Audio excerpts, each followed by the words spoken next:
The war in Gaza has been at the top of the news for nearly 2 years.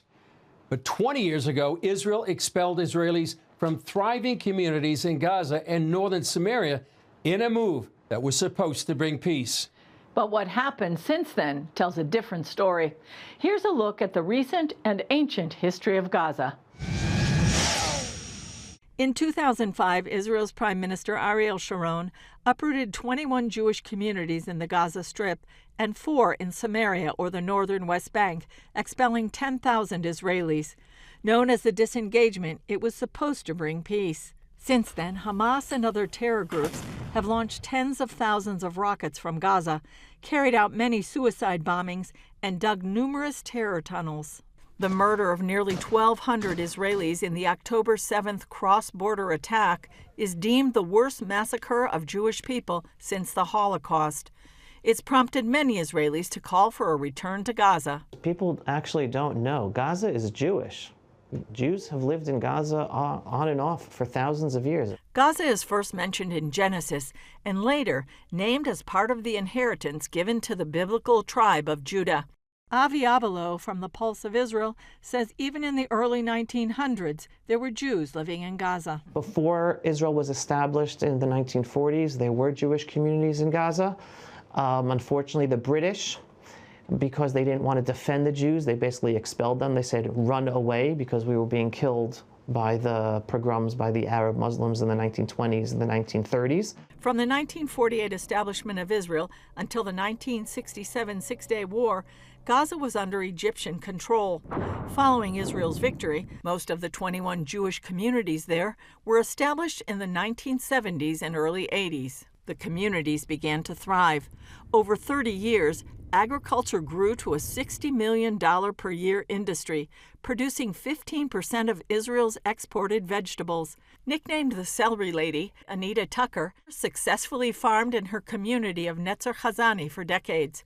10 years ago, she told CBN's Scott Ross about one of her first encounters with the Arabs there. One day we see, like out of no place comes, like out from under the sand dune comes this Arab with his keffiyeh and his long galabiyah, his long Arab robe. We see they have bread and salt in their hands in the Muslim tradition. Bruchim habayim, welcome, they say to us. We're so glad that you're here. Tucker says the local Arabs were happy for their success. They were happy with that blessing because it was work for their people. We taught them modern agriculture. She said the relationship started to break down when the world began talking about peace. I say they misspelled it, and instead of writing P-E-A-C-E, somebody by mistake wrote P-I-E-C-E, and they started tearing us to pieces and tearing the Arabs living in Gaza to pieces. Yair Shoshan was an 18-year-old resident of the community of Gadid in 2005. We knew the minute we would leave the farms of Gush Katif, we knew we would pay a price. We knew it would cost us in missiles, in terror attacks, and shootings. In the end, here we are closing the circle. The 9,000 residents of Gush Katif decided not to leave voluntarily. They felt they had settled the biblical land promised to Abraham, Isaac, and Jacob with the blessing of the Israeli government. Until the end, they believed for a miracle. It was the saddest thing that the soldiers participated in the disengagement. They evacuated us. They pulled us out. They took us out by force. And we thought it wouldn't happen. Until the last day, we were sure. The gardeners were taking care of the gardens. And until the last day, we were watering the grass, and we were certain it wouldn't happen. After more than 30 years of nourishing successful communities, it took just a week to obliterate Jewish life on the sand dunes of Gaza. I thought it was a terrible mistake to withdraw because it sends the wrong message to the enemy that you are going back under pressure, that you are actually surrendering because you just don't want to fight. Israeli Minister for Diaspora Affairs, Amichai Chikli, served in the IDF at the time. I think that October 7th is a direct result of the disengagement. And I have one thing to say about it.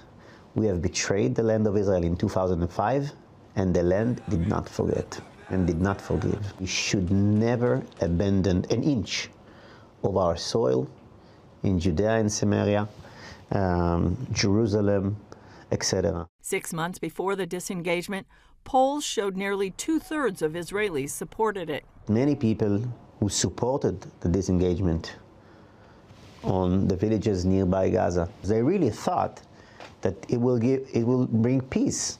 Chickley says it's a tough lesson to learn. A recent poll now shows that 76% of Israelis believe it was a mistake to pull out. In the eyes of their enemy, he says, every Jew in Israel is a settler who doesn't belong here, whether in Gush Katif or Tel Aviv. They see it from a religious perspective. They see it as a Muslim territory. President Trump said recently that Israel made a mistake in pulling out of Gaza. Abelo says it's time for Israel to return.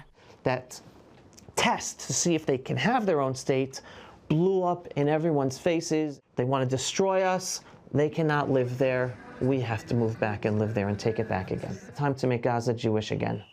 At the time, there was a kind of brainwashing from the media that was declaring this will help us, this will bring us to redemption and salvation and quiet and security. And at the same period, there were a lot of terror attacks in Judea and Samaria that at some point we understood and we said, yes, maybe this will be good, that the disengagement will benefit the people of Israel and we'll have quiet. And maybe this sacrifice, this terrible and huge sacrifice, maybe it will bring us peace and quiet for the people of Israel. 20 years passed since then, and what we have seen is the more we give them, the more they snatched. And also, we have this situation of war that we never believed would happen to the people of Israel. That's it. That's what we understand that we are fighting with a people that doesn't really want a part.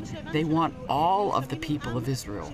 They want all our territory and everything we give them. They want more and more and more. And therefore, the situation is very difficult. And I was wrong. I was wrong, really, with my feelings that this was the right way. I think it was the brainwashing of the media on everyone. The day after October 7th, we saw what happened actually. They attacked us from every direction, and the situation was catastrophic. In my opinion, today, it's forbidden to give. We need to continue to take back Gaza to ourselves. Everything that belongs to the people of Israel needs to stay with the people of Israel forever.